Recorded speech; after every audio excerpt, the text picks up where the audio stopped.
Latest news updates కోసం ఇప్పుడే download చేసుకోండి media effects app. Welcome to media effects. Power star Pawan Kalyan ప్రస్తుతం ఎలక్షన్లో బిజీగా ఉన్నారు. ఏపీ అసెంబ్లీ ఎన్నికల్లో పవన్ కళ్యాణ్ పోటీ చేస్తున్న విషయం తెలిసిందే. పిఠాపురం నియోజకవర్గం నుంచి జనసేన అధినేత పవన్ కళ్యాణ్ పోటీ చేస్తున్నారు.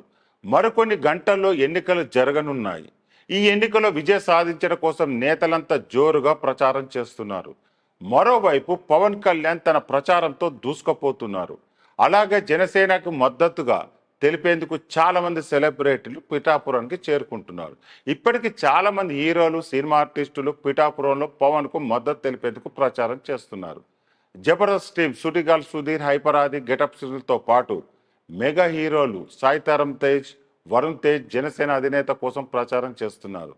అలాగే మెగాస్టార్ చిరంజీవి కూడా తన మద్దతు పవన్ కు తెలిపారు. ఈ మేరకు ఓ వీడియోను కూడా రిలీజ్ చేశారు. ఇది ఇలా ఉంటే ఇప్పుడు బాబాయ్ కోసం అబ్బాయి రంగంలో దిగాడు. Mega power star Ram Charan జనసేనకు మద్దతు తెలిపేందుకు పిఠాపురం చేరుకున్నారు. తన తల్లి సురేఖతో కలిసి రామ్ చరణ్ పిఠాపురం చేరుకున్నారని తెలుస్తుంది. ఇప్పటికే సోషల్ మీడియా వేదికగా చరణ్ పవన్ కు తన మద్దతు తెలిపాడు. ఇప్పుడు నేరుగా ప్రచారానికి వెళ్ళనున్నారు. ముందుగా తన తల్లి సురేఖతో కలిసి పిఠాపురంలోని కుక్కుటేశ్వర స్వామి ఆలయాన్ని సందర్శించుకున్నారు. ఆ తర్వాత పవన్ కళ్యాణ్తో కలిసి ప్రచారంలో పాల్గొంటారని రామ్ చరణ్ చెప్పారు.